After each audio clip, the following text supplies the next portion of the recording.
Nabasag ang katahimikan ng marangyang mansyon ng mga Roses sa tunog ng basahang dahan-dahang ikinukuskos sa kumikinang na sahig na marmol. Bawat pagod na pagpunas ni Camille ay isang paalala ng kanyang 4 na taon sa loob ng bahay na yon, isang bahay na kailanman ay hindi niya naramdamang kanya. Ang amoy ng floor wax at mamahaling air freshener ay kumakapit sa hangin, ngunit para sa kanya, amoy ng kalungkutan at pagtitiis ang nanunuot sa bawat sulok.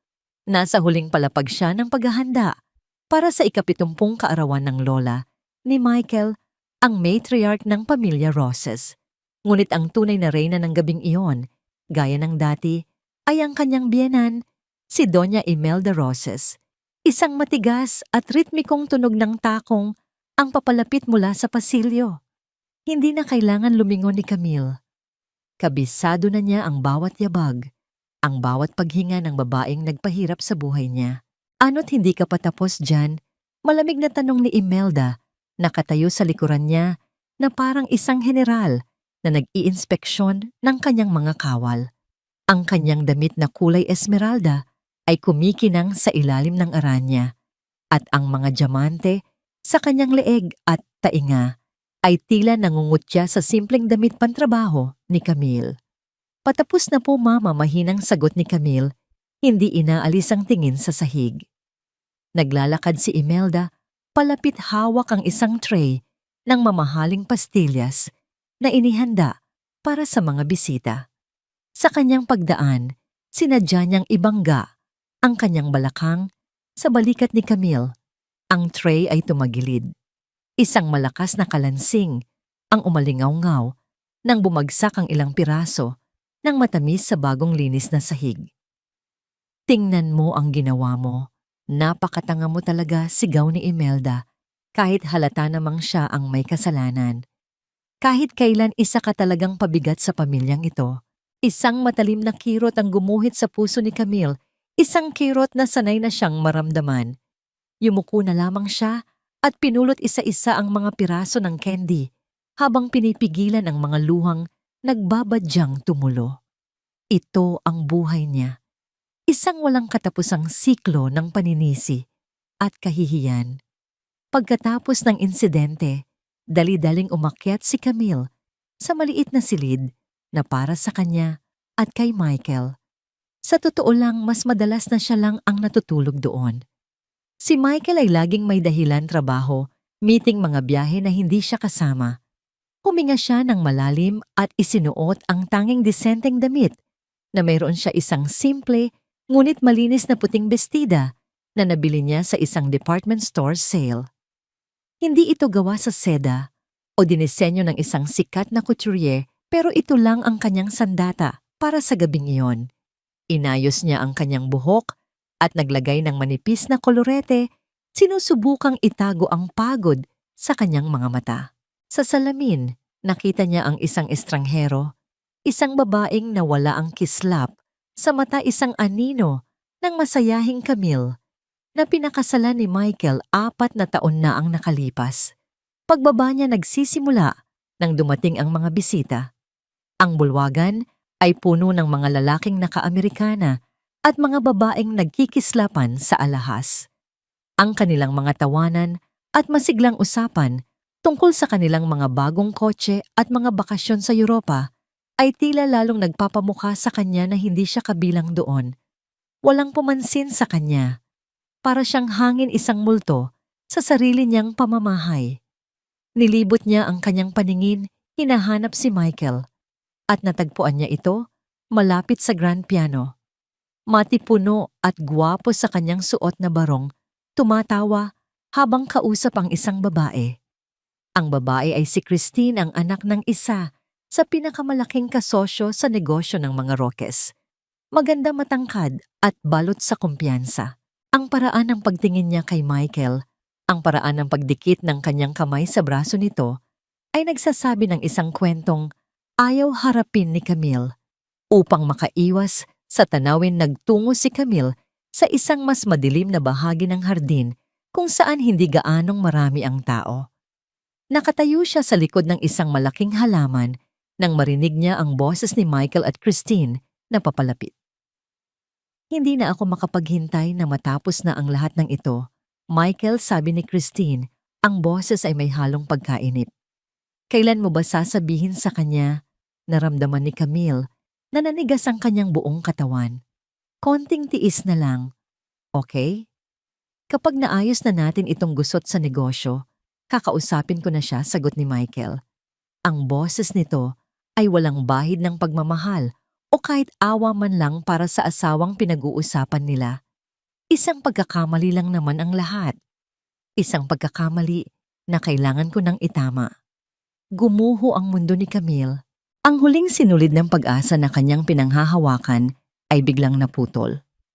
Ang mga salitang yon ay mas masakit pa sa sampal, mas malupit pa sa kahit anong sigaw. Hindi niya namalayan ang sariling naglalakad, pabalik sa loob, ang isip ay blangko, ang mga paa ay tila may sariling buhay. Nahinto lamang siya ng isang kamay ang marahas na humawak sa kanyang braso. Si Imelda. Ang mga mata nito ay nag-aapoy sa galit. At saan ka nagpunta? Sa halip na asikasuhin ang mga bisita, naglalakwatsa ka. Bago pa man makasagot si Camille, hinila siya ni Imelda papalapit sa isang grupo ng mga matatandang kaibigan nito. Hayaan niyo na itong manugang ko, malakas na sabi ni Imelda, sapat para marinig ng lahat sa paligid. Ang kanyang nangiti ay puno ng kamandag. Alam niyo na mahirap talagang alisin ang ugaling kalye. Kahit anong gawin mong pagdamit at pagpapakain, lumalabas pa rin ang tunay na kulay. Isang ambisyosang manggagamit na akala mo kung sino. Ang bawat salita ay isang dagok. Ang mga tawa at bulungan ng mga bisita ay parang mga bubuyog na umuugong sa kanyang tainga. Nakayukulang si Camille, nagnanais na sana ay lamunin na lang siya ng lupa. At doon sa gitna ng kahihiyan, sinadya ni Imelda na dumaan sa kanyang harapan habang may dalang kopita ng red wine. Sa isang mabilis, ngunit kalkuladong galaw, bigla itong natumba ng bahagya, sapat lamang para tumalsik ang lahat ng laman ng kopita.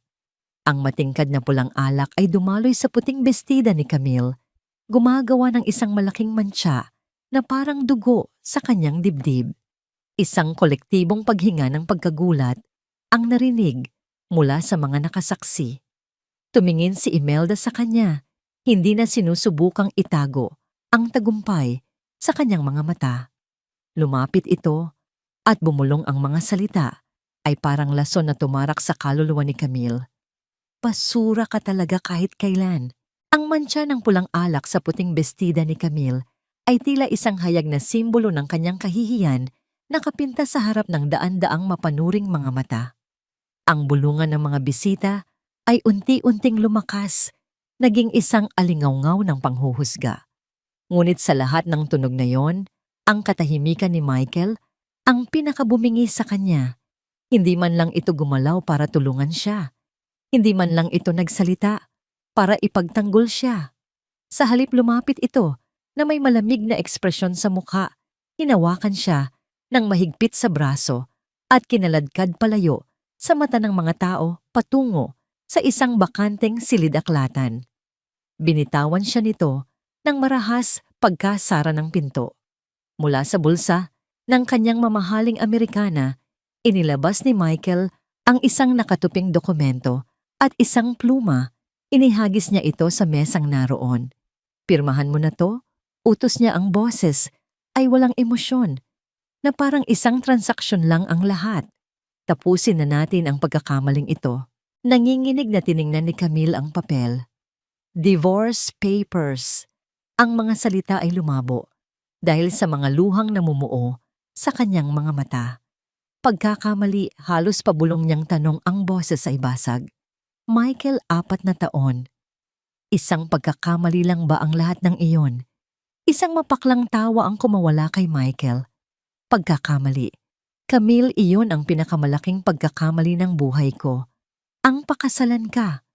Bumukas ang pinto at pumasok si Gregorio, ang ama ni Michael, kasunod ang kapatid nitong si Liza. Ang kanilang mga mukha ay may parehong mapanlibak na ngiti. Huwag ka nang mag-aksaya ng panahon sa dramahedya, sabi ni Gregorio habang inaayos ang kanyang kurbata. Nakalagay sa prenuptial agreement na wala kang makukuha. Dumating ka ritong walang-wala, aalis ka ritong walang-wala. Exactly, sabat ni Liza habang sinusuri ang kanyang mga kuko na bagong manicure. Kaya pumirma ka na para matapos na ang palabas. Nakakahiya ka sa mga bisita namin. Tumingin si Camille mula sa isang mukha patungo sa isa pa ang lalaking minahal niya, ang pamilyang sinubukan niyang paglingkuran. Walang bahid ng awa. Walang katiting na habag. Sa sandaling iyon, isang bagay sa loob niya ang pumutok. Ang takot at kalungkutan ay napalitan ng isang huling desperadong pagtutol. Dahan-dahan niyang itinulak pabalik ang mga papel. Hindi mariin niyang sabi, ang boses ay nanginginig ngunit buo. Hindi ako pipirma. Ang pagtanggi niyang iyon ay parang pagsindi ng mitya sa isang bomba. Ang mukha ni Imelda, nakararating lang sa may pintuan, ay nagbago. Mula sa mapanuyang ngiti, ito'y naging isang maskara ng purong galit. Ang kanyang mga mata ay nanlilisik at ang mga ugat sa kanyang leeg ay lumitaw. Anong sinabi mo? Dumagundong ang boses niya sa loob ng silid. Mabilis siyang lumapit, kinuha ang isang kopita ng alak mula sa isang dumaraang waiter at walang babalang inihagis ang laman nito sa mukha ni Camille. Ang malamig na likido ay humapdi sa kanyang mga mata at pisngi kasabay ng amoy ng alak na sumakal sa kanyang paghinga. Wala kang karapatang tumanggi, sigaw ni Imelda. Ang boses ay umaatungal na sa galit. Bago pa man makabawi si Camille mula sa pagkagulat, itinaas ni Imelda ang kanyang mga kamay. Kung ayaw mong pumirma, sisirain kita. Isang malakas at marahas na tulak ang sumunod. Nawalan ng balanse si Camille. Ang kanyang likod ay tumama sa matigas na gilid ng mesa bago siya bumagsak sa sahig na marmol. Isang malakas na lagabog ang umalingaw-ngaw kasabay ng matinding sakit na kumalat sa kanyang buong katawan. Narinig niya ang pagsinghap ng ilang bisitang nakasilip sa may pinto. Security, palabasin ang babaeng, yan utos ni Imelda. Itinuturo si Camille na parang isang maruming basahan. 2 unipormadong gwardiya ang mabilis na pumasok. Hinawakan nila si Camille sa magkabilang braso at pilit na itinayo. Napahiyaw siya sa sakit, ngunit ang mga kamay na bakal ay walang awang kinaladkad siya palabas ng silid-aklatan, patawid sa bulwagan na puno ng mga nagtatakang bisita at patungo sa pangunahing pinto. Ang bawat hakbang ay isang dagok sa kanyang dignidad. Ang bawat bulungan ay isang punyal sa kanyang puso. Pagbukas ng pinto, bumuhos sa kanya ang malakas na ulan at malamig na hangin ng gabi. Ang kanyang manipis na bestida ay agad na nabasa at ang lamig ay tumagos hanggang sa kanyang mga buto. Itinulak siya ng mga gwardiya palabas ng malaking tarangkahan ng mansyon. Bumagsak siya sa basang semento ng bangketa. Sa lakas ng pagkakabagsak ang singsing pangkasal sa kanyang daliri, ang huling simbolo ng kanilang kasal, ay dumulas gumulong sa dilim at nahulog sa isang kanal na puno ng tubig ulan. Hindi na niya ito sinubukang hanapin. Nakatunghay sa kanya ang malaki at marangyang mansyon. Ang mga ilaw nito ay tila nangungutya sa kanyang kalagayan. Sa loob, nagpapatuloy ang musika at tawanan na parang walang nangyari. Doon sa gitna ng bumubuhos na ulan mag-isa at wasak gumuho ang lahat ng lakas ni Camille. Yumuko siya, niyakap ang sarili at humagulgol ng walang tigil. Ang kanyang mga luha ay humalo sa ulan at ang kanyang mga hikbi ay nilunod ng malakas na kulog. Wala siyang pera, wala siyang matutuluyan, wala siyang kahit sino. Ang gabi ng selebrasyon para sa kanila ay naging gabi ng kanyang tuluyang pagkasira. Ang tanging kanlungan ni Camille mula sa walang tigil na buhos ng ulan ay isang maliit na kapihan na bukas buong araw at gabi. Ang ilaw sa loob na mula sa fluorescent lamp ay nagbibigay ng maputlang liwanag sa kanyang basang damit at nanginginig na katawan. Bawat paghigop niya sa kapeng in-order, ang pinakamura sa menu, ay halos hindi niya maramdaman. Manhid ang kanyang dila, manhid ang kanyang puso. Mayroon na lamang siyang ilang pirasong barya sa kanyang bulsa at wala siyang ideya kung saan siya tutungo pagkaubos ng kape. Sa gitna ng kanyang paghihinagpis, isang itim at makintab na sasakyan ang huminto sa tapat ng kapihan. Ang itsura nito ay hindi nababagay sa simpleng lugar na yon. Bumukas ang pinto sa likuran at bumaba ang isang babaeng dasa mga 30 anyos, suot ang isang matikas na Amerikana. Ang kanyang bawat kilos ay nagpapakita ng kumpiyansa at awtoridad. Sumunod sa kanya ang isang mas matandang lalaki na may mabait na mukha, ngunit matalas na mga mata. Pumasok sila sa loob at ang kanilang presensya ay tila pumuno sa buong kapihan. Dire-diretso silang naglakad patungo sa mesa ni Camille at umupo sa tapat niya na para bang matagal na silang may usapan. "Ikaw ba si Camille Roses?" tanong ng babae. Ang boses niya ay kalmado ngunit may bigat. Nag-angat ng tingin si Camille, ang kanyang mga mata ay puno ng pagtataka at pagod. "Sino kayo?" "Ako si Attorney Joanna Reyes," pakilala ng babae. Itinuro niya ang kasama. "At siya si Mang Celso, isang private investigator. May 20 taon na naming hinahanap ang isang batang nawawala. Naniniwala kaming ikaw ang batang iyon." Isang mapaklang na ngiti ang sumilay sa labi ni Camille. "Pasensya na po, pero mukhang nagkakamali kayo ng tao. Kung scam po ito, wala po kayong makukuha sa akin. Wala akong pera." Hindi natinag si Attorney Joanna. Inilapag niya sa mesa ang isang malaking folder. Binuksan niya ito at inilatag ang mga laman. Isang kopya ng birth certificate, mga legal na dokumento, resulta ng DNA test, at isang litrato. Napatitig si Camille sa litrato. Isang babaeng kamukhang kamukha niya, may parehong mga mata, parehong hugis ng mukha. Kalong nito ang isang sanggol. Ang babaeng iyan ay si Catherine De Villa. "Ang iyong ina," mahinahong paliwanag ni Joanna. "Namatay siya ilang oras matapos kang isilang." Hindi makapagsalita si Camille. Ang pagtibok ng kanyang puso ay tila umakyat sa kanyang lalamunan. "Ang iyong ama ay si Don Ricardo De Villa, dugtong ni Mang Celso, ang nagmamay-ari ng Heredero Holdings, isa sa pinakamalaking korporasyon sa bansa. Ninakaw ka sa ospital ng isang nurse noong gabing iyon. Pinalaki ka niya sa kahirapan at hindi kailanman sinabi sa iyo ang katotohanan. Bago siya namatay, nag-iwan siya ng isang sulat ng pag-amin. Hindi ito totoo," pabulong na sabi ni Camille habang umiiling. "Masyadong imposible. Isang kwento mula sa pelikula." "Naiintindihan ko ang pag-aalinlangan mo," sabi ni Joanna. Kinuha niya ang kanyang telepono. "Pero may isang taong gustong-gusto kang makausap." Idinayal niya ang isang numero. Pagkatapos ng ilang saglit, inilapit niya ang telepono kay Camille. Narinig ni Camille ang isang boses sa kabilang linya. Mahina, hirap sa paghinga dahil sa karamdaman, ngunit mayroon itong bigat at awtoridad na hindi maikakaila. "Camille, anak. Ikaw na ba yan, Camille De Villa?" Ang pagbigkas ng pangalang yon, isang pangalang ngayon lang niya naririnig, ay nagpadala ng kakaibang kuryente sa kanyang buong katawan.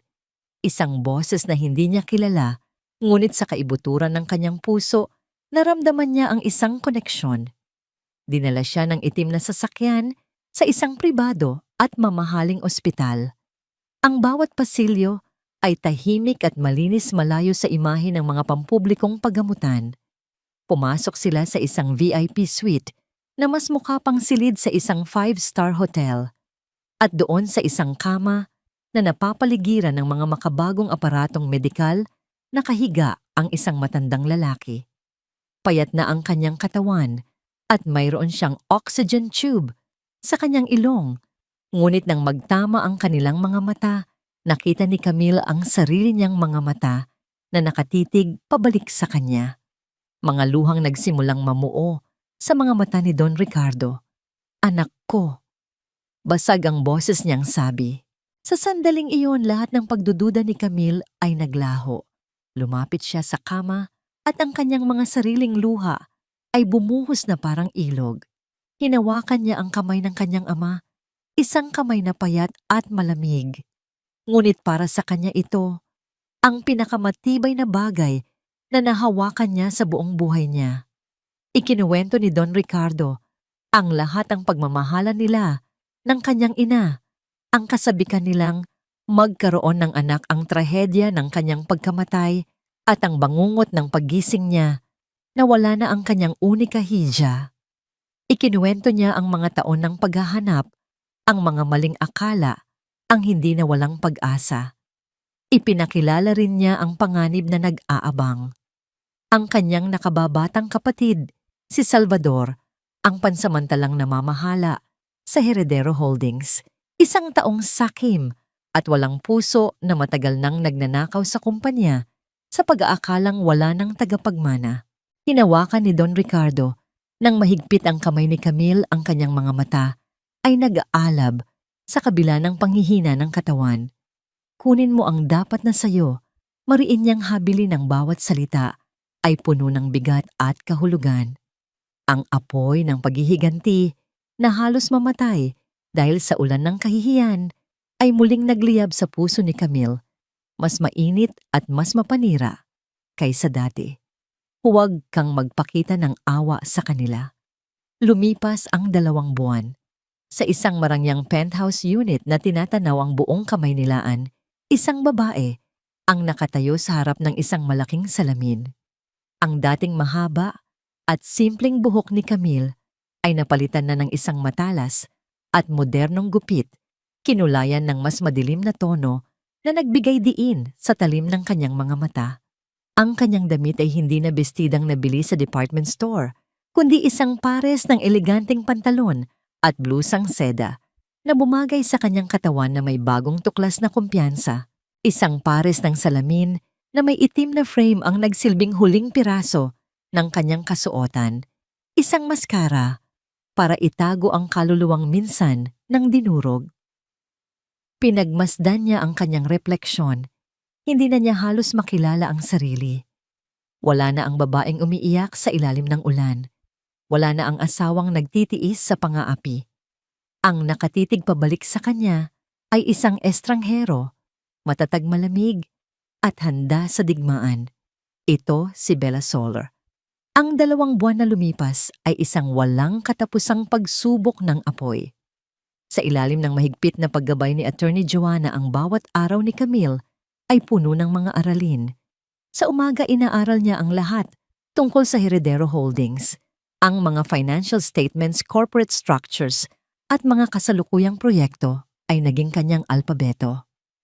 Tinuruan siya ng mga pinakamagagaling na financial analyst kung paano basahin ang merkado, kung paano tumukoy ng kahinaan, at kung paano gamitin ang yaman bilang isang armas. Sa hapon, si Attorney Joanna mismo ang kanyang guro. Pinag-aralan nila ang batas, mga kontrata, at mga estratehiya sa negosasyon. Sa mundong ito, Camille, madalas sabihin ni Joanna, ang kaalaman sa batas ay mas matalim pa sa kahit anong patalim. Dito walang puwang ang luha. Tanging lohika at katatagan ang mananaig. May mga gabi kung kailan napapagod si Camille, kung kailan gusto na niyang sumuko. Sa mga gabing iyon, ipipikit niya ang kanyang mga mata at babalikan ang lahat, ang mantsa ng alak sa kanyang bestida, ang sakit ng kanyang pagbagsak sa sahig, ang tawa ni Liza, ang malamig na mga mata ni Michael, at ang mapangaping sigaw ni Imelda. Ang mga alaalang yon ang nagsilbing gasolina sa nag-aalab na apoy sa kanyang puso. Isang araw ipinatawag siya ni Joanna sa opisina nito. Naroon din si Mang Celso, ang investigador. Inilatag nila sa mesa ang isang bagong folder. Ito na ang mga impormasyong hinihintay natin, sabi ni Mang Celso. Isa-isang inilahad ni Joanna ang mga natuklasan nila, ang mga bulok na sikreto ng pamilya Roses. Una, si Gregorio Roses. Mayroon kaming ebidensya na ginagamit niya ang isa sa kanyang mga proyekto para maglaban ng pera. At ang kasabwat niya, walang iba, kundi ang tiyuhin mo, si Salvador de Villa. Pangalawa, si Doña Imelda. May malaki siyang pagkakautang sa iba't ibang kasino. Umaabot na sa milyon-milyon. Itinatago niya ito sa kanyang pamilya Pangatlo, si Liza. Mayroon siyang isang lihim na relasyon sa isang kilalang politiko na may asawa na. Ang reputasyon niya ang kanyang pinakamahalagang yaman. At ang panghuli, nag-atubili si Joanna. Si Michael. Ang negosyo niya ay malapit nang bumagsak. Lubog na siya sa utang at desperado na siyang makahanap ng bagong investor. Habang naririnig ang mga ito, walang emosyong mababasa sa mukha ni Camille. Ang sakit ay napalitan na ng isang malamig na determinasyon. Ang mga kahinaan nila, ang kanyang magiging mga bala. Maganda ka, sabi ni Joanna.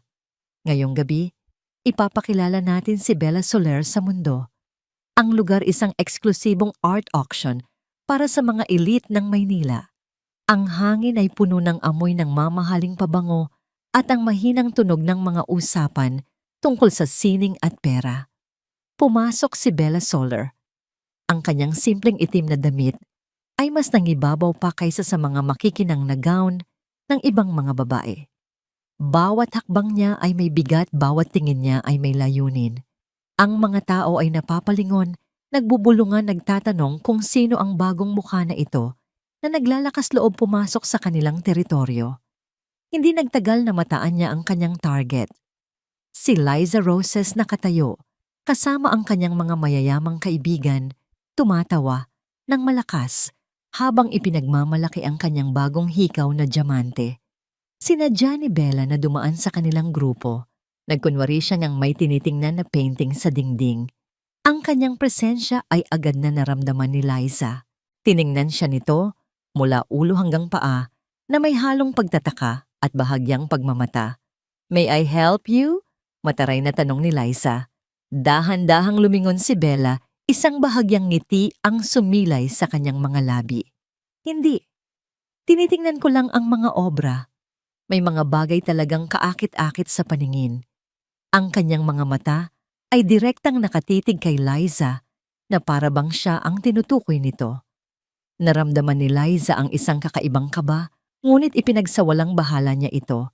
Nagsimula ang subasta, isang mamahaling kwintas na may esmeralda ang isinalang.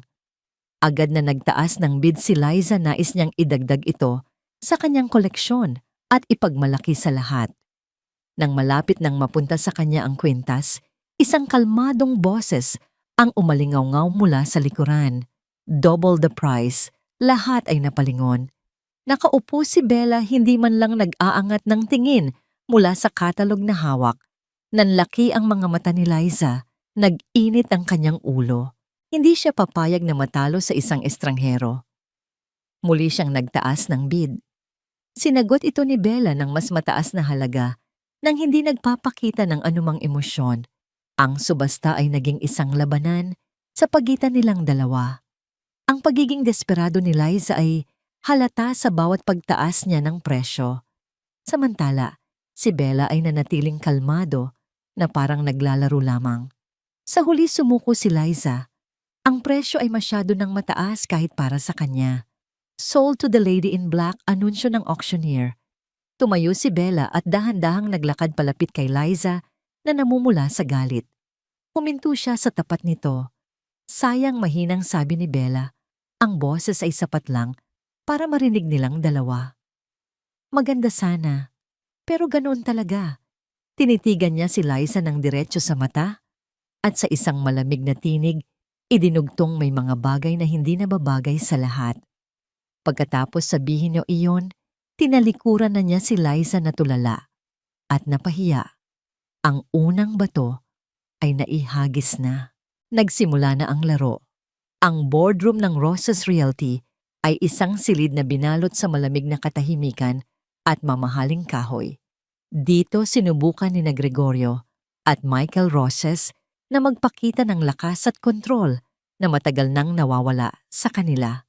Sa kanilang harapan, nakaupo si Bella Soler. Ang kanyang presensya ay tila mas matimbang pa kaysa sa lahat ng yaman sa loob ng silid na yon. Sa tabi niya tahimik na nakaupo si Attorney Joanna. Ang kanyang mga mata ay matalas na nagmamasid sa bawat kilos. "Miss Soler," nagsimula si Gregorio, ang kanyang boses ay pilit na pinapakalma upang itago ang kasakiman. Ang iyong alok. Ito ay napakageneroso. Isang malaking karangalan na makipagtulungan sa isang investor na tulad mo. Isang bahagyang ngiti lamang ang isinagot ni Bella. Inilatag niya sa mesa ang isang proposal. Ang panukala ko ay simple, Ginoong Roses. Nais kong mag-invest sa inyong Costa Esmeralda project. Naniniwala ako na may malaki itong potensyal kung mahahawakan lang ng tama. Nagkatinginan sina Gregorio at Michael. Ang Costa Esmeralda yun mismo ang proyektong ginagamit nila ni Salvador para sa kanilang mga ilegal na transaksyon. Ito ba ay pagkakataon lamang o isang bitag? Ngunit ang halagang inaalok ni Bella ay masyadong malaki para tanggihan. Ito ang sagot sa lahat ng kanilang mga problema sa pera. Of course, mabilis na sagot ni Gregorio. Nasa tamang mga kamay ang proyektong yan. Tumingin si Bella kay Michael. At ikaw, Ginoong Michael Roses, narinig kong ikaw ang personal na namamahala rito. I trust you are competent enough for this partnership. Mayroong hamon sa kanyang tono. Naramdaman ni Michael ang isang pamilyar na kaba, isang pakiramdam, na para bang nakita na niya ang mga matang yun dati. Ngunit mabilis niyang iwinaksi ang isiping iyon. Imposible. Ang babae sa harap niya ay gawa sa bakal at kapangyarihan, malayong malayo sa mahinang asawa na kanyang iwinaksi. Makakaasa ka, Miss Solar, may kumpiyansang sagot ni Michael. Hindi ka magsisisi. Good, sabi ni Bella, sabay tayo.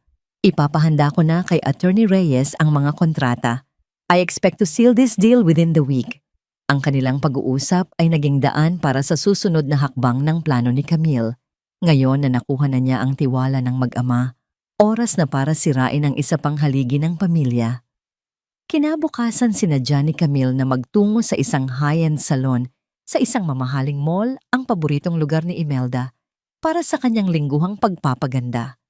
Gaya ng inaasahan, naroon nga ang donya nakaupo at nagpapamanicure. Umupo si Camille sa hindi kalayuan, nagkunwaring may kausap sa telepono. Sinadya niyang lakasan ang kanyang boses, sapat, para marinig ni Imelda. Oo, kumpirmado na. Ang senador? Oo, siya nga.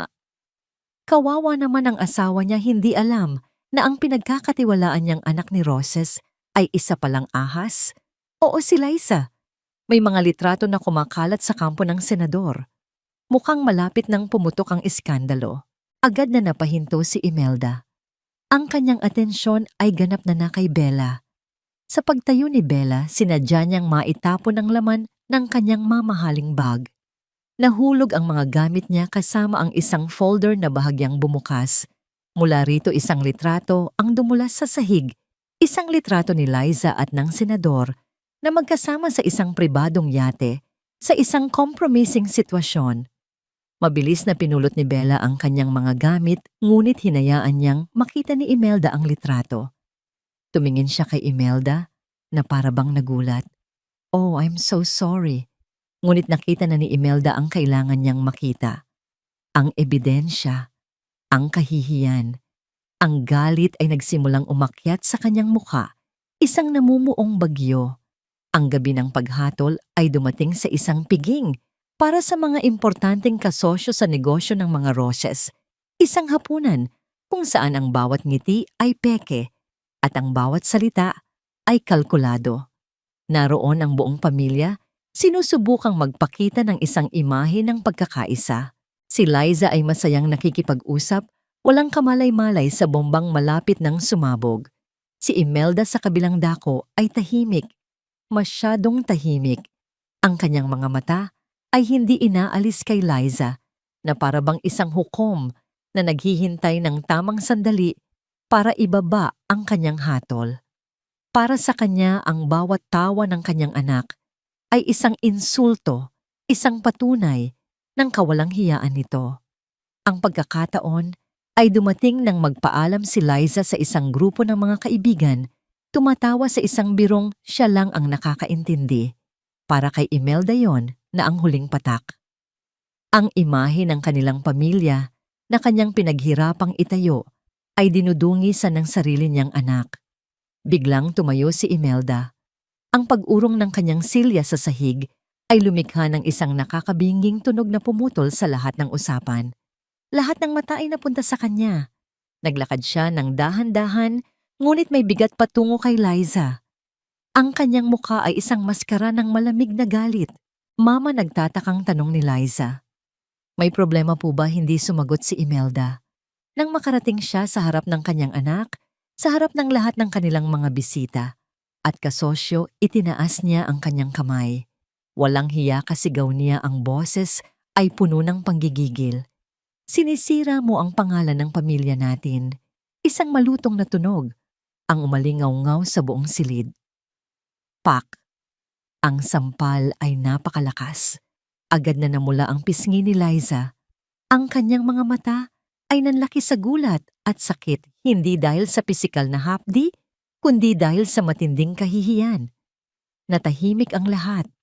Ang mga bisita ay napanganga. Si Gregorio at Michael ay natigilan sa kanilang kinauupuan, ang kanilang mga mukha ay puno ng pagkagulat at pagkapahiya. Tumulo ang mga luha ni Liza. Hindi na niya kinaya ang tingin ng mga tao. Tumakbo siya palabas ng restaurant, dala ang kanyang dinurog na dignidad. Ang perpektong hapunan ay naging isang bangungot. Ang pundasyon ng pamilya Roses ay nagsimula ng magkaroon ng lamat. Sa kanyang penthouse, nakatanaw sa mga ilaw ng syudad, dahan-dahang itinaas ni Camille ang kanyang kopita ng alak. Kakatanggap lang niya ng text mula sa kanyang tauhan. Nagsimula na ang gulo. Isang maliit at malamig na ngiti ang sumilay sa kanyang mga labi. Ang unang bitag ay naging matagumpay. Ang paghihiganti ay matamis at ito ay nagsisimula pa lamang. Ang iskandalo sa hapunan ay parang apoy na mabilis kumalat. Kinaumagahan, ang sampal ni Imelda kay Liza ay naging usap-usapan sa mga sirkulo ng alta sosyedad. Ang pamilyang Roses, na dati simbolo ng karangalan at kapangyarihan, ay biglang naging sentro ng tsismis at pangungutya. Ang kanilang reputasyon na kasing rupok na pala ng salamin ay nagsimulang magkabitak-bitak. Para kay Camille, ito ang perpektong pagkakataon. Habang abala ang pamilya sa pag-aayos ng kanilang panloob na gulo, inilunsad niya ang ikalawang yugto ng kanyang opensiba. Sa pamamagitan ng mga lihim na koneksyon, ipinarating ni Attorney Joanna ang mga impormasyon tungkol sa malaking pagkakautang ni Imelda sa kasino sa mga taong hindi nito dapat malaman ang kanyang mga pinagkakautangan na may mas madidilim na reputasyon. Ipinakita sa kanila ang mga pekeng dokumento na nagpapahiwatig na si Imelda ay may malaking perang papasok mula sa investment ni Bella Soler.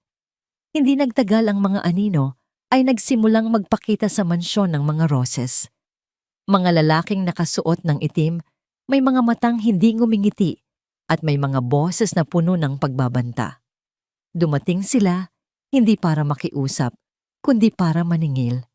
Isang hapon habang nag-iisa si Imelda sa sala, dalawang malalaking lalaki ang biglang pumasok kasama ang kanilang security. Doña Imelda, sabi ng isa, ang boses ay magalang ngunit may pahiwatig ng panganib. Ang boss namin ay naiinip na. 10 milyon. Kailangan namin ng bayad. Ngayon na. Namutla si Imelda. Wala akong ganyang kalaking pera ngayon. Bigyan niyo pa ako ng panahon. Ang panahon ay pera. Donya, sagot ng lalaki habang dahan-dahang hinahaplos ang isang porselanang florera sa mesa. At mukhang marami kayong mamahaling bagay dito. Baka gusto naming kunin ang mga ito bilang paunang bayad. Sa takot na masira ang kanyang mga pinakaiingatang gamit at malaman ng kanyang asawa ang kanyang sikreto, nagmakaawa si Imelda. Ipinangako niyang magbabayad siya sa loob ng 24 na oras. Sa sobrang taranta, wala siyang ibang malapitan kundi si Gregorio. Umiiyak siyang umamin sa kanyang asawa tungkol sa kanyang pagkakautang. Galit na galit si Gregorio, hindi dahil sa pagsusugal, kundi dahil sa panganib na dala nito sa kanilang pamilya. Saan ako kukuha ng ganyang kalaking pera? Sigaw ni Gregorio. Ang negosyo ay hindi maganda ang takbo. Ang deal kay Soler ang tanging pag-asa natin. Desperado at wala nang ibang maisip. Gumawa si Gregorio ng isang malaking pagkakamali. Upang makuha ang 10 milyon, lihim siyang kumuha ng pondo mula sa account ng Costa Esmeralda Project, ang mismong proyektong pinasok ng investment ni Bella Soler. Isang malinaw na paglabag sa kontratang pinirmahan nila. Isang kilos na matagal nang hinintay ni Attorney Joanna. Ito na ang pain at kinagat ito ni Gregorio ng buong buo. Kinabukasan, isang formal na sulat ang dumating sa opisina ni Gregorio. Isang imbitasyon para sa isang emergency board meeting na ipinatawag ni Bella Soler. Pumasok si Gregorio sa boardroom na may mabigat na dibdib. Naroon na si Bella at si Attorney Joanna. Ang kanilang mga mukha ay seryoso at walang emosyon. Miss Soler, may problema ba, tanong ni Gregorio, sinusubukang magpakatatag? Mayroon, Ginoong Roses. Isang napakalaking problema, malamig na sagot ni Bella. Ipinakita ni Attorney Joanna sa malaking screen sa harap ang isang kopya ng bank statement ng account ng Costa Esmeralda. Malinaw na nakasaad doon ang pag-withdraw ng 10 milyong piso. Ayon sa Artikulo 6, Section 3 ng ating kontrata, paliwanag ni Joanna na parang isang hukom anumang paggalaw ng pondo na walang pahintulot mula sa lahat ng partido ay isang malinaw na breach of contract. Nanlamig si Gregorio. Teka, maipapaliwanag ko. Isang emergency lamang yon. Ibabalik ko rin agad. Huli na ang lahat para sa mga paliwanag, putol ni Bella. Tumayo siya, ang kanyang anino ay tila lumaki at bumalot sa buong silid. Ang kanyang boses ay naging mas matalas, mas malamig. Dahil sa ginawa mong ito, Ginoong Roses, opisyal kong ipinapawalang bisa ang ating kasunduan. At hindi lang iyon. Huminto siya sandali, hinayaang tumagos ang bigat ng kanyang susunod na sasabihin. Idedemanda namin ang Roses Realty para sa danyos. Isang danyos na nagkakahalaga ng 50 milyong piso ayon na rin sa nakasaad sa ating kontrata. Gumuho ang mundo ni Gregorio. 50 milyon. Iyon ay isang halaga na hindi na nila kayang bayaran. Iyon na ang katapusan ng lahat. Katapusan ng kanyang kumpanya. Katapusan ng kanyang pangalan. Tinitigan niya si Bella Soler, ang babaeng dumating na parang isang anghel na tagapagligtas, ngunit isa palang demonyong sisira sa kanya. Nakita niya ang isang kislap. Sa mga mata nito, isang kislap ng tagumpay ng kasiyahan.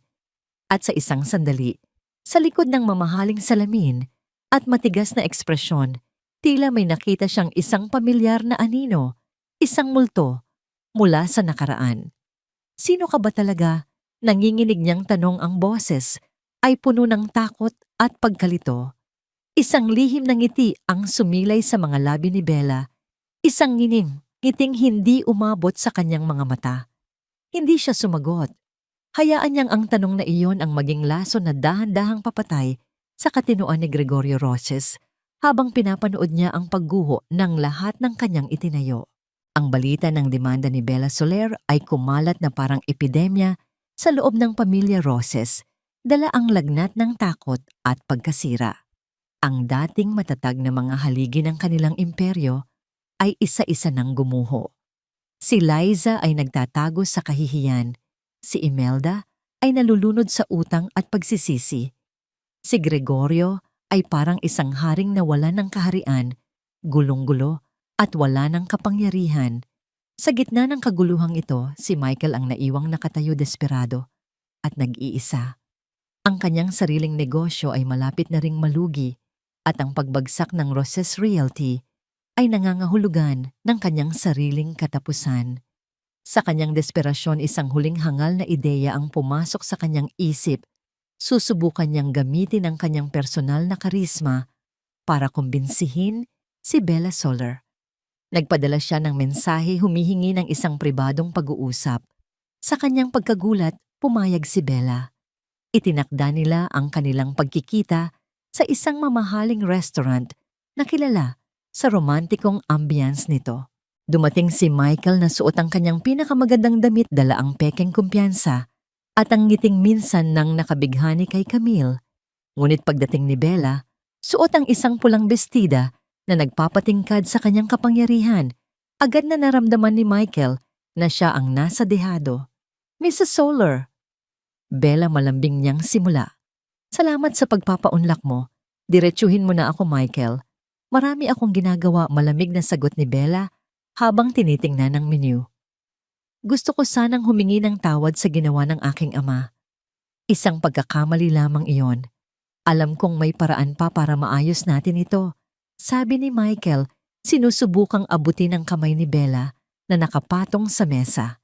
Iniwas ni Bella ang kanyang kamay. Ang negosyo ay negosyo. Walang puwang ang sentimiento rito. Pero hindi lang ito tungkol sa negosyo, hindi ba pagpapatuloy ni Michael ang boses ay mas bumaba, mas malandi. Mula pa noong una kitang makita, may kakaiba akong naramdaman. Isang koneksyon. Baka kung mas makikilala natin ang isa't isa, magbago ang isip mo. Tumawa si Bella, isang tawang walang kagalakan. Talaga interesante. Ngunit sa halip na tanggihan, nakipagsabayan siya sa laro. Sige, kumbinsihin mo ako. Hindi alam ni Michael ang bawat salitang lumalabas sa kanyang bibig. Ang bawat kilos niya ay naire-record ng isang maliit na device na nakakabit sa hikaw ni Bella. At habang nangyayari ang lahat ng ito, isang plano ang isinasagawa sa kabilang bahagi ng lungsod. Si Attorney Joanna, gamit ang isang hindi rehistradong numero, ay nagpadala ng isang mensahe kay Christine, ang asawa ni Michael. Kung gusto mong makita kung saan dinadala ng asawa mo ang pera na dapat ay para sa inyo, pumunta ka sa Le Ciel Restaurant. Ngayon na. Kasama ng mensahe ay isang litrato, isang malabong kuha ni Michael at Bella na magkatabi sa kanilang mesa na pinalabas na mas malapit sila kaysa sa katotohanan. Si Christine na pinakasalan si Michael dahil sa pangako ng yaman ay matagal nang nagdududa sa pagiging tapat nito, lalo na ngayong pabagsak na ang kanilang pamilya. Ang mensahe ay sapat na para sindihan ang apoy ng kanyang galit at selos. Sa restaurant, patuloy si Michael sa kanyang palabas. Nag-order siya ng pinakamahal na alak, nagkwento tungkol sa kanyang mga pangarap. Ipinapakita ang isang bersyon ng kanyang sarili na akala niya ay kahanga-hanga. Si Bella naman ay nagpapanggap na unti-unti nang nadadala, ngumingiti, at nagtatanong ng mga personal na bagay. Paano na ang asawa mo? Tanong ni Bella. Si Christine, isa lang yung kasunduan. Walang pagmamahal doon. Ikaw ang tipo ng babae na hinahanap ko, sagot ni Michael. Sakto, sa pagbitaw niya ng mga salitang yon, isang malakas na sigaw ang pumunit sa tahimik na ambience ng restaurant. Michael, say Christine. Nakatayo siya sa entrada.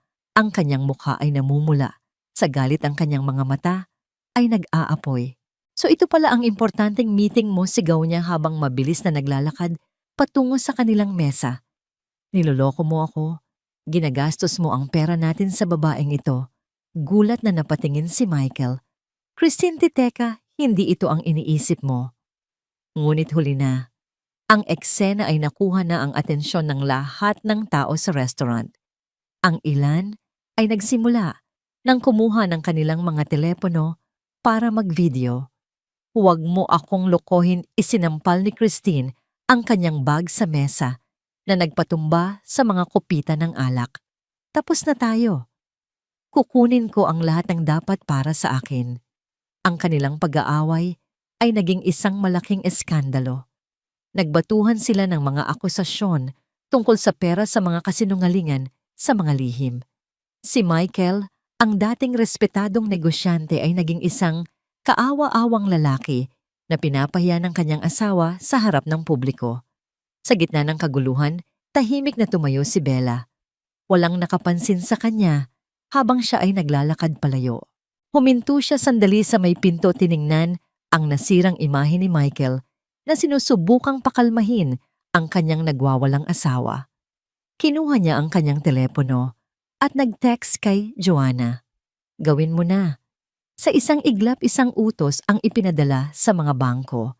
Ang lahat ng natitirang assets at bank accounts ng pamilya Roses at ng kanilang kumpanya ay opisyal na na-freeze bilang bahagi ng demanda. Ang huling sayaw ay tapos na. Ang tugtog ay huminto.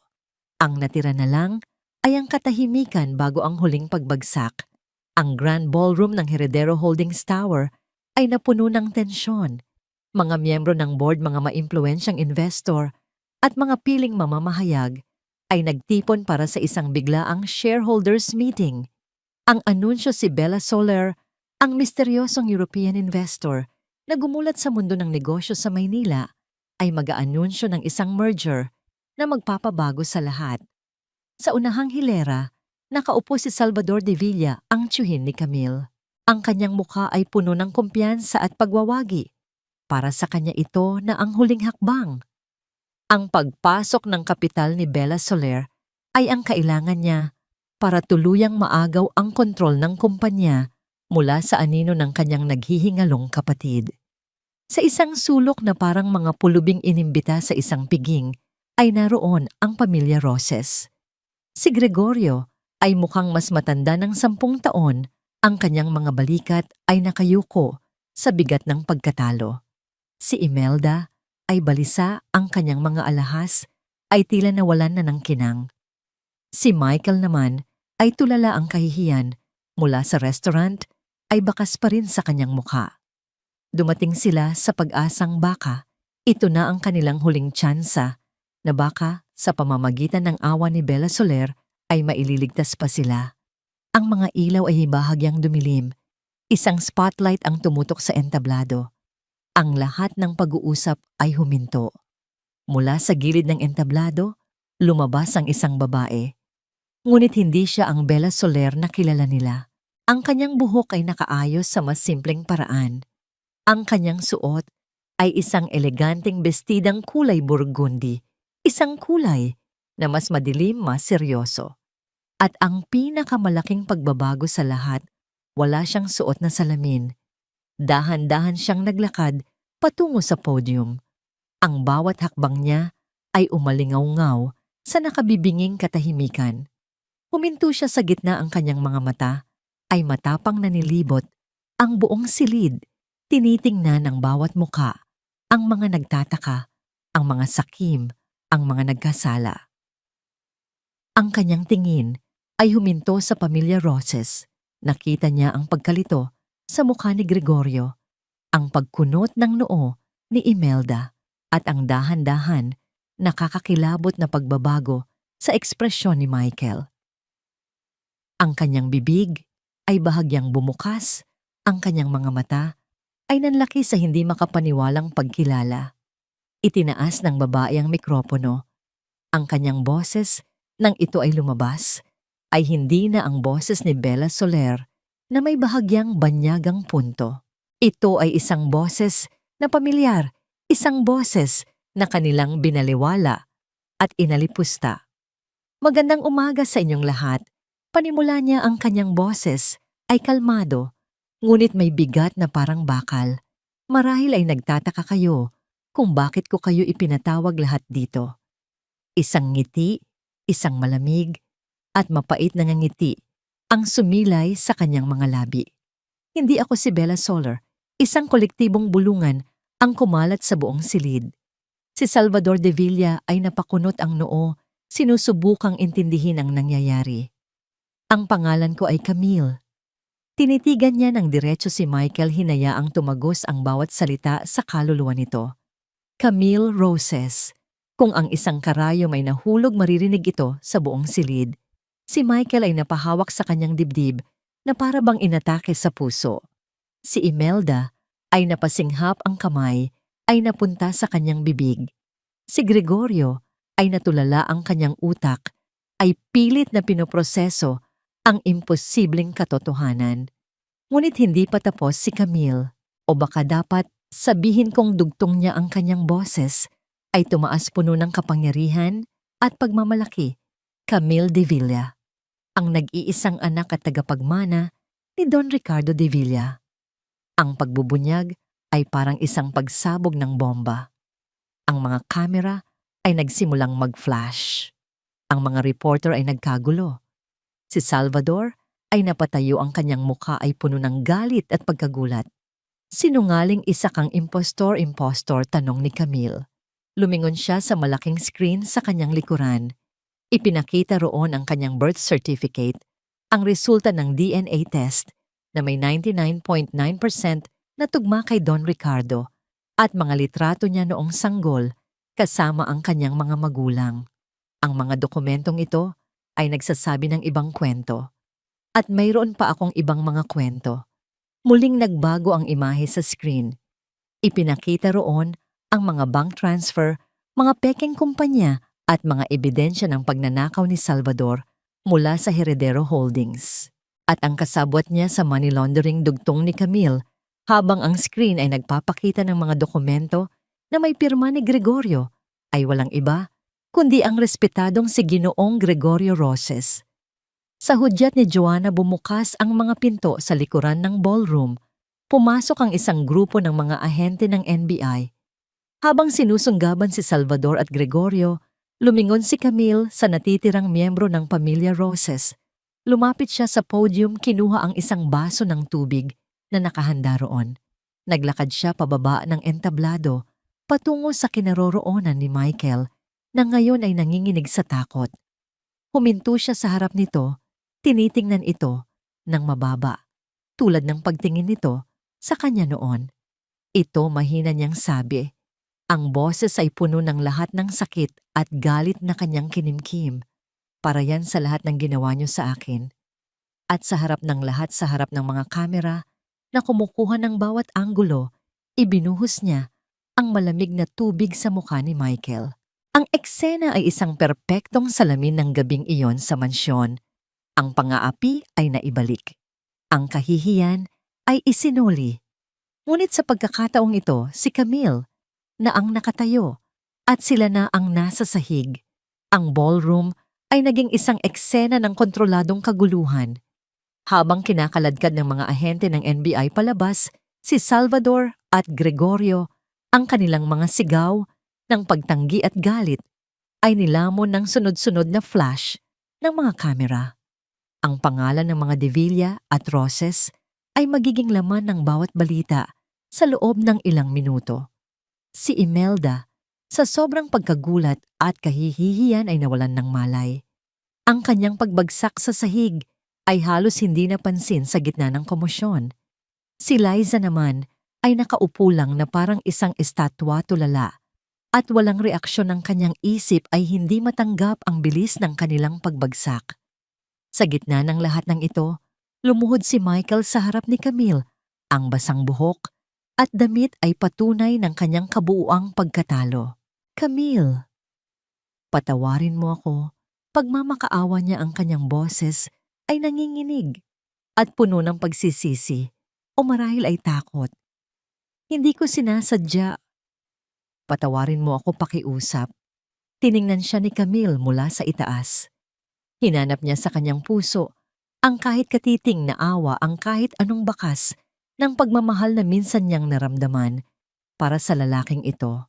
Ngunit wala siyang nakita.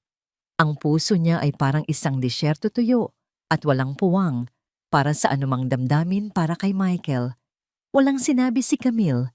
Tinalikuran niya lang ito at naglakad pabalik sa entablado. Ang bawat hakbang ay isang pag-alis mula sa kanyang nakaraan.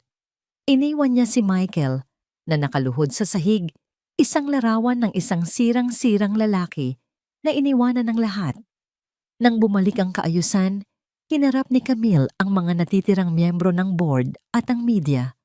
Ang kanyang boses ay muling naging matatag at puno ng awtoridad, na para bang ang emosyonal na kompontrasyon kanina ay hindi nangyari. Bilang bagong hirang na chairperson at CEO ng Heredero Holdings, anunsyo niya ang aking unang kautusan ay ang pagputol ng lahat ng ugnayan sa Roses Realty at sa lahat ng kumpanyang may kaugnayan dito. Lahat ng kontrata ay kanselado. Lahat ng pinagsamang proyekto ay ititigil epektibo ngayon din. Muli siyang lumingon sa screen. Ipinakita roon ang mga dokumento ng pautang na may pekeng pirma ni Camille, ang utang na ipinasa sa kanya ni Michael. Tungkol naman sa personal kong utang na nagkakahalaga ng mahigit 1 milyon. Nakagagawa ni Ginoong Michael Roses, pagpapatuloy niya ipinapaalam ko sa lahat na ang obligasyong ito ay legal nang naibalik sa kanyang pangalan, kasama ang lahat ng interes at multa. Ang hustisya ay may mahabang kamay, Ginoong Roses, at ngayon oras na para magbayad ka. Matapos ang anunsyo, mabilis na umalis si Camille sa ballroom, kasunod si Attorney Joanna. Iniwan ang mga tao na puno ng mga tanong at pagkamangha. Pumasok sila sa pribadong elevator patungo sa opisina ng CEO, ang opisina na dapat ay para sa kanyang ama.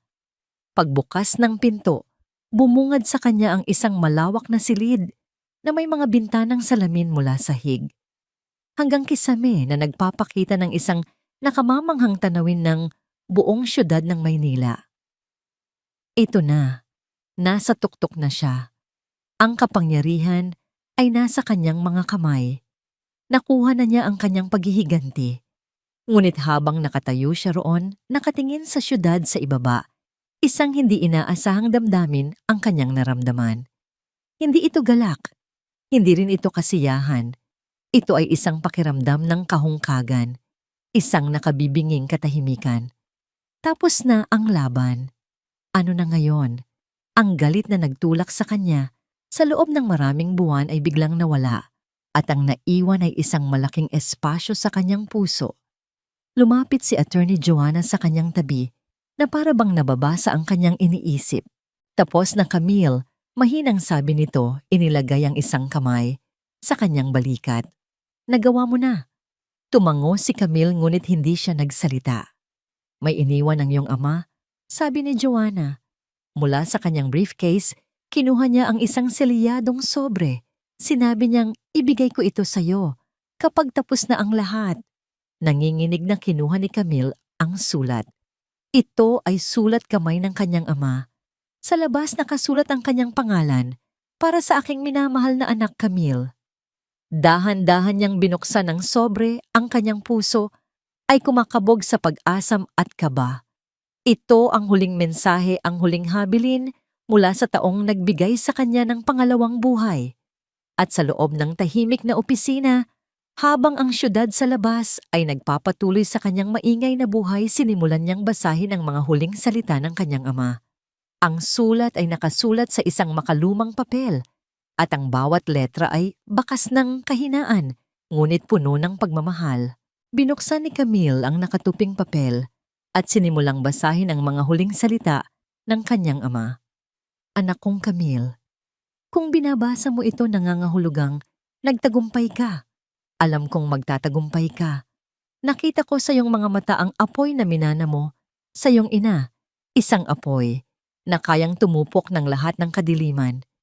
Ipinagmamalaki kita, higit pa, sa kayang sabihin ng mga salita.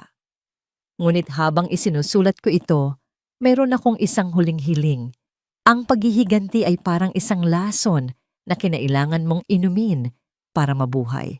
Ngayon, na nagawa mo na ang dapat mong gawin, huwag mong hayaan na ang lason na yan ang manatili sa iyong puso.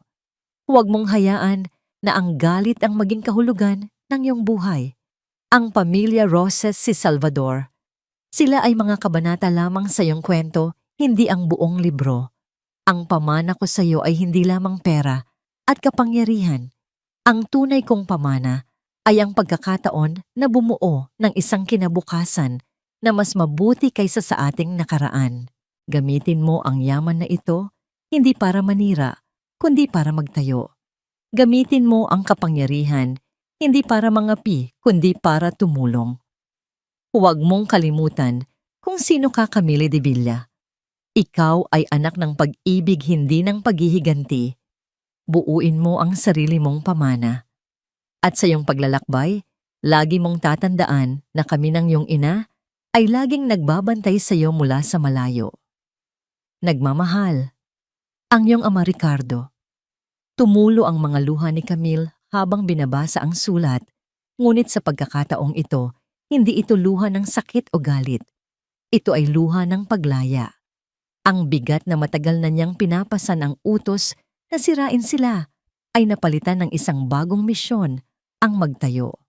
Makalipas ang 6 na buwan, ang Heredero Holdings ay sumailalim sa isang malaking pagbabago. Sa ilalim ng pamumuno ni Camille, ang kumpanya ay hindi na lamang tungkol sa tubo at mga gusali. Inilunsad niya ang De Villa Foundation, isang organisasyong nagbibigay ng scholarship sa mga ulila at mga batang kapuspalad na nagbibigay sa kanila ng pagkakataong hindi niya kailanman naranasan. Sinimulan din niya ang isang malawakang proyekto ng abot-kayang pabahay.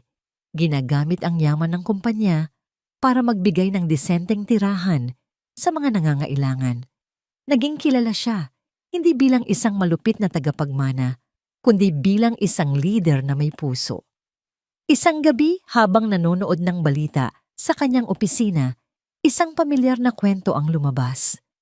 Ipinakita sa report ang kasalukuyang kalagayan ng pamilya Roses.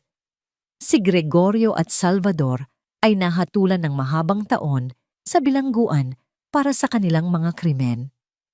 Si Imelda, matapos maibenta ang lahat ng kanilang ari-arian para mabayaran ang mga utang, ay nakatira na ngayon sa isang maliit at nirerentahang apartment malayo sa karangyaan na kanyang kinasanayan. Si Michael na baon sa utang at iniwanan ng lahat ay huling nakitang nagtatrabaho bilang isang ordinaryong empleyado sa isang convenience store sa probinsya. Si Liza naman ay tuluyan ng naglaho lumayo sa kahihiyan. Pinatay ni Camille ang telebisyon. Wala siyang naramdamang saya, wala ring awa. Tanging isang pakiramdam ng pagtatapos. Sila ay bahagi na lamang ng kanyang nakaraan. Isang malamig na hapon ng Disyembre, nagtungo si Camille sa sementeryo. Ang hangin ay maginaw at ang langit ay kulay abo, isang paalala ng gabing iyon sa mansyon ng mga Roses. Ngunit ngayon, wala nang takot. Nilapitan niya ang 2 puntod na magkatabi. Sa isang lapida ay nakaukit ang pangalan ng kanyang ina, si Catherine de Villa. Sa isa naman ang kanyang ama, si Ricardo de Villa. Inilapag niya ang isang pumpon ng puting bulaklak sa pagitan ng dalawa. Nay, Tay, mahina niyang sabi, natupad ko na po ang habilin niyo. Hindi na po ako bilanggo ng nakaraan. Tumayo siya roon nang matagal hinahayaang dampian ng malamig na hangin ang kanyang mukha. Sa unang pagkakataon sa mahabang panahon, naramdaman niya ang kapayapaan. Sa kanyang pag-alis sa sementeryo, hindi na siya lumingon pa. Ang kanyang mga mata ay nakatuon sa daan, sa hinaharap.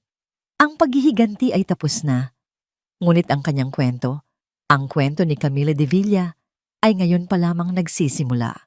Ang kanyang pamana ay hindi isusulat ng galit kundi ng pag-asa. At sa bawat bagong gusaling itatayo sa bawat batang matutulungan, muli niyang pinapatunayan na ang pinakamalaking tagumpay ay hindi ang pagsira sa mga kaaway, kundi ang pagbuo ng isang mas magandang mundo mula sa mga abo ng nakaraan. 6 na buwan matapos ang pagbagsak ng mga Roses, ang pangalang Camille de Villa ay naging simbolo ng pag-asa. Ang De Villa Foundation ay laman ng mga positibong balita.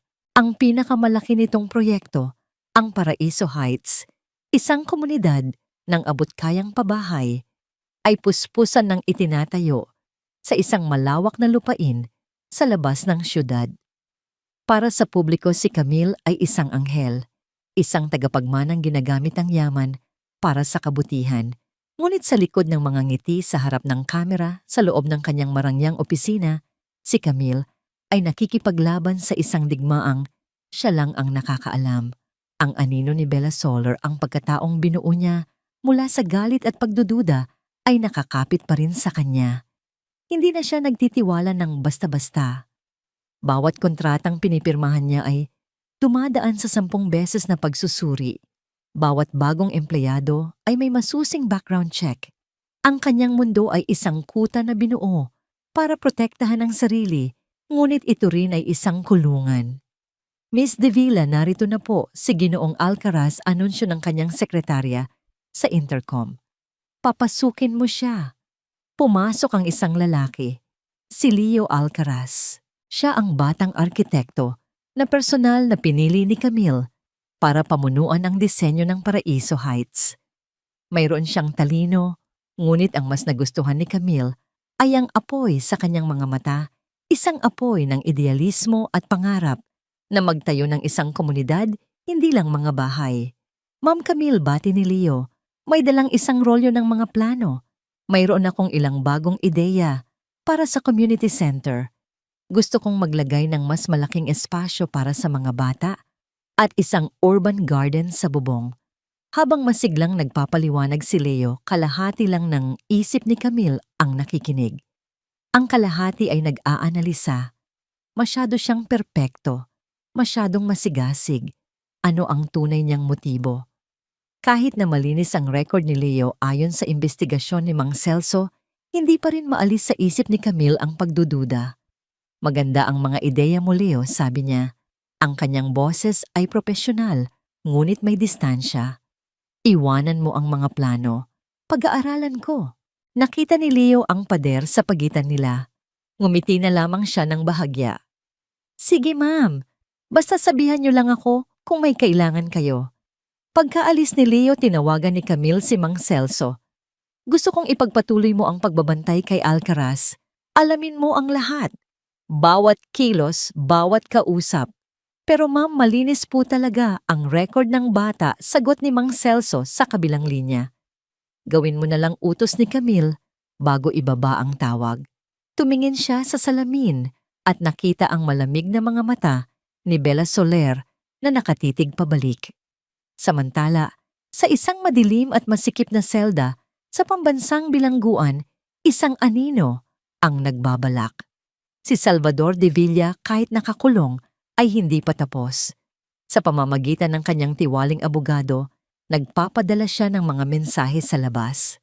At ang kanyang target, isang desperadong lalaki na nagtatrabaho sa isang gasolinahan sa isang malayong probinsya. Isang gabi, habang nagpupunas ng sahig si Michael Roses, isang itim na kotse ang huminto. Isang lalaking naka-Amerikana ang bumaba. Michael Roses. Nag-angat ng tingin si Michael, ang kanyang mukha ay puno ng pagod at kahihiyan. Ako nga. May mensahe para sa iyo, sabi ng lalaki, iniabot ang isang sobre. Mula sa isang taong gustong mag-alok sa iyo ng pangalawang pagkakataon. Sa loob ng sobre ay isang sulat na walang pirma at isang susi. Sinabi sa sulat na may isang apartment sa Maynila na naghihintay sa kanya, puno ng pera. Ang kapalit, isang simpleng trabaho. Ang kanyang misyon, mag-apply bilang isang construction worker sa Paraiso Heights. Kilala mo ang sistema nila, nakasulat sa sulat. Kilala mo ang mga tao. May isang maliit na kahinaan sa kanilang proyekto. Isang kahinaan na sisira sa lahat ng bagay na mahalaga para kay Camille de Villa. Ito na ang pagkakataon mong bawiin ang lahat. Ang alok ay parang isang lason na may halong pulot. Alam ni Michael na ito ay mapanganib. Ngunit ang puot niya kay Camille at ang pagnanais na makabalik sa dati niyang buhay ay mas malakas. Kinabukasan, iniwan niya ang kanyang trabaho, sumakay sa bus pabalik sa Maynila at tinungo ang landas na inilatag ng demonyo mula sa bilangguan. Sa isang hindi inaasahang sulok ng syudad, isa pang Roses ang nagsisimula ng bagong buhay. Si Liza, matapos iwanan ng lahat, ay nagtatrabaho ngayon bilang isang tagapagsilbi sa isang maliit na karinderya malapit sa construction site ng Paraiso Heights. Dito walang nakakakilala sa kanya. Dito siya ay si Liz lang. Ang kanyang mamahaling damit ay napalitan ng simpleng uniforme. Ang kanyang kayabangan ay napalitan ng pagpapakumbaba. Isang araw, habang nagpupunas siya ng mesa, isang pamilyar na boses ang kanyang narinig mula sa isang grupo ng mga construction worker na kumakain. Nakuha ko na ang trabaho. Magsisimula na ako bukas. Napalingon si Liza. At ang kanyang dugo ay tila ng lamig. Nakita niya ang kanyang kuya, si Michael. Payat, may balbas at suot ang damit trabaho, ngunit sigurado siyang ito ang kapatid niya. Anong ginagawa niya rito? Tanong niya sa sarili. May isang bagay sa itsura ni Michael, isang determinasyon na may halong kadiliman na nagbigay sa kanya ng matinding kaba. Ang mga piraso ay nagsisimula nang gumalaw sa chessboard. Si Camille na binabantayan ang isang inosenteng kaalyado ay walang kamalay-malay sa tunay na ahas na gumagapang na palapapasok sa kanyang paraiso. Si Michael Roses sa ilalim ng pekeng pangalang Manny Cruz ay madaling nakapasok bilang isang ordinaryong trabahador sa Paraiso Heights. Ang kanyang dating malambot na mga kamay ay mabilis na nagkaroon ng kalyo. Ang kanyang balat ay umitim sa ilalim ng araw. Ngunit sa likod ng kanyang pagbabanat ng buto, ang kanyang mga mata ay laging mapagmatyag hinahanap ang kahinaang ibinulong sa kanya ni Salvador. Hindi nagtagal na tagpuan niya ito. Ang supply chain, ang proseso ng pagtanggap ng mga materyales. Dahil sa laki ng proyekto, may mga pagkakataon na hindi lahat ng delivery ay nasusuring maigi, lalo na kung galing sa mga subcontractor. Ito ang lamat sa pader. Gamit ang perang bigay ni Salvador, sinimulan ni Michael na makipagkaibigan sa mga gwardiya at sa mga delivery dispatcher.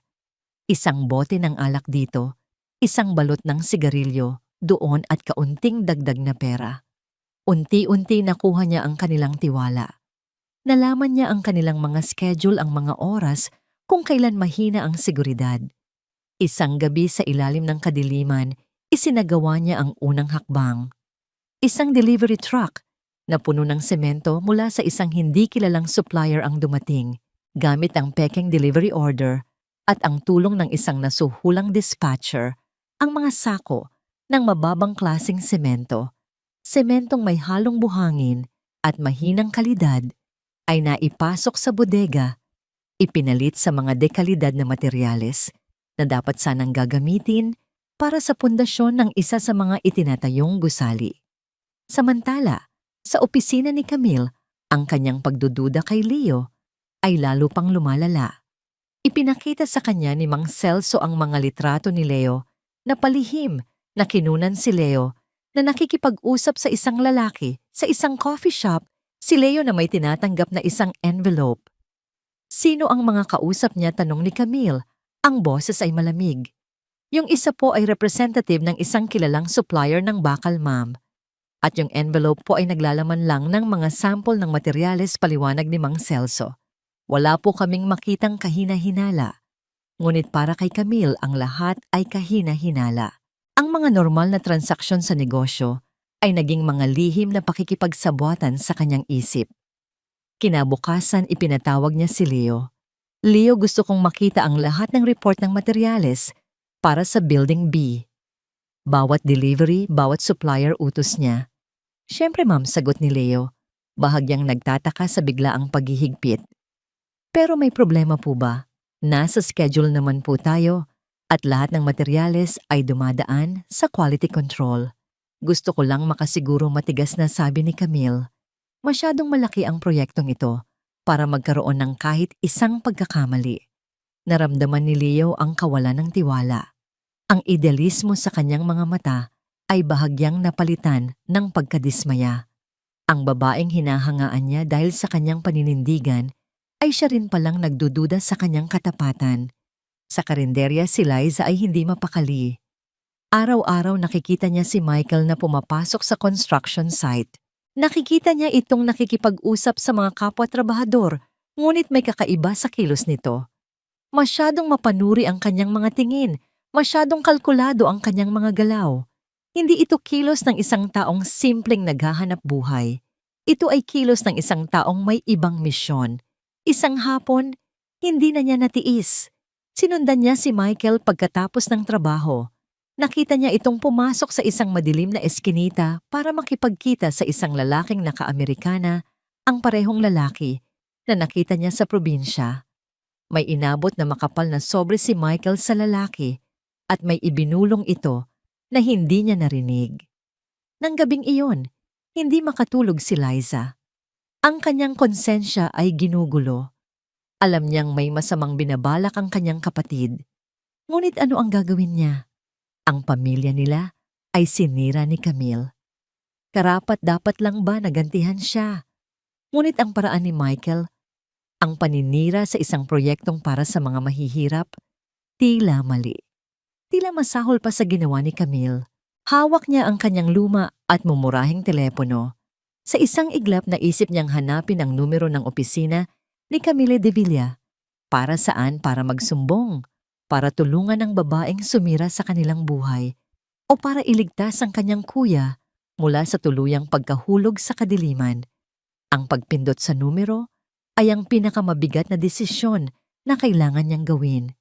Ito ay isang pagpili sa pagitan ng dugo at ng tama, sa pagitan ng nakaraan at ng isang posibleng kinabukasan. Ang lamat sa pader ng Paraiso Heights ay may katumbas na lamat sa kanyang puso. Isang linggo ng walang tulog na gabi ang lumipas para kay Liza. Ang imahe ng kanyang kapatid sa madilim na eskinita ay paulit-ulit na bumabalik sa kanyang isipan. Sa huli na naig ang konsensya. Hindi niya kayang manahimik na lang habang may posibleng kapahamakang mangyari, hindi lang kay Camille, kundi sa daan-daang pamilyang umaasa sa Paraiso Heights. Ngunit hindi niya kayang tumawag. Masyadong malaki ang pride, masyadong sariwa ang sugat. Sa halip gumawa siya ng isang desperadong hakbang. Kumuha siya ng isang pirasong papel mula sa isang lumang notebook at nagsulat ng isang maikling mensahe gamit ang nanginginig na kamay. May ahas sa Paraiso Heights. Suriin ninyo ang mga semento sa Building B. Isang babala mula sa isang taong ayaw ng madamay. Walang pangalan, walang pirma. Tinupi niya ang papel, inilagay sa isang sobre at kinabukasan maaga siyang nagtungo sa lobby ng Heredero Holdings Tower. Sa takot na makilala, ibinigay niya ito sa isang messenger na papasok sa gusali. Pakidala naman ito sa opisina ni Miss De Villa, sabi niya. Sabay abot ng kaunting bayad. Urgent to. Pagkatapos mabilis siyang umalis, dala ang takot at kaunting gumaan na pakiramdam. Ginawa na niya ang kanyang bahagi. Bahala na kung ano ang mangyari. Ang sobre ay dumaan sa iba't ibang kamay bago tuluyang makarating sa mesa ng sekretarya ni Camille. Dahil wala itong pangalan ng nagpadala at mukhang ordinaryo, naitabi ito sa bunton ng mga hindi importanteng sulat. Samantala, sa Paraiso Heights, malapit nang ibuhos ang pundasyon ng Building B gamit ang mga depektibong semento. Si Michael na ngayon ay isa ng pinagkakatiwalaang team leader, ang mismong nangangasiwa sa paghahalo. Ang lahat ay umaayon sa plano ni Salvador. Sa kabilang banda, ang relasyon ni Camille at Leo ay lalo pang nanlamig. Sa isang site meeting, pinuna ni Camille ang bahagyang pagka-delay ng isang delivery, kahit na ito ay dahil sa masamang panahon. Kailangan nating maging mas mahigpit, Leo. Bawat araw na pagkaantala ay pagkawala ng pera, sabi ni Camille sa harap ng ibang mga engineer. Hindi na napigilan ni Leo ang kanyang sarili. Ma'am Camille, ginagawa namin ang lahat ng aming makakaya. Kung wala po kayong tiwala sa kakayahan ko o ng aking team, siguro mas mabuting maghanap na lang kayo ng ibang mamamahala rito. Natigilan si Camille sa sinabi ni Leo. Walang sino man ang naglakas loob na kausapin siya ng ganoon mula noong siya ay naging CEO. Nakita niya sa mga mata ni Leo hindi ang galit, kundi ang pagkadismaya. Sa isang iglap nakita niya ang sarili bilang isang malupit na amo, ang Bella Soler na kinatatakutan ng lahat. Gabi na nang bumalik si Camille sa kanyang opisina, dala ang bigat ng komprontasyon nila ni Leo. Habang nag-aayos ng kanyang mga gamit, para umuwi napansin ng kanyang sekretarya ang nakatambak na mga sulat. Ma'am, pasensya na po, ito po pala yung mga sulat na dumating kanina. Baka po may importante, sabi nito. Walang ganang kinuha ni Camille ang mga sobre. Isa-isa niyang pinunit at binasa karamihan ay mga solicitation letter. Ngunit nang buksan niya ang isang partikular na sobre, ang kanyang mga mata ay nanatili sa maikling mensaheng nakasulat sa isang pamilyar, bagamat nanginginig na sulat kamay. May ahas sa Paraiso Heights. Suriin ninyo ang mga semento sa Building B. Ang sulat kamay. Alam niya kung kanino yon. Nakita na niya yon dati sa mga Christmas card at mga paanyayang ipinapadala ng pamilya Roses. Ito ang sulat ni Liza. Ang pagdududa at galit ay biglang bumalik. Isang bitag-isa na namang laro ng mga Rosses. Ngunit may isang bagay sa mensahe na tila totoo. Isang babala. At ang pagbanggit sa Building B, mabilis niyang tinawagan si Attorney Joanna. Joanna, kailangan ko ng tulong mo. Magpadala ka ng isang independent team sa Paraiso Heights ngayon din. Kumuha sila ng sample ng mga semento na gagamitin para sa pundasyon ng Building B. Huwag ninyong ipaalam kahit kanino, lalo na sa mga tao ko sa site. Pagkatapos ay tinawagan niya si Mang Celso. Nasaan si Michael Rosses? Ang huling report po natin, ma'am, ay nasa probinsya pa rin siya nagtatrabaho sa isang gasolinahan. Mali-mariing sabi ni Camille, mali ang impormasyon mo. Hanapin mo siya. Hanapin mo siya ngayon.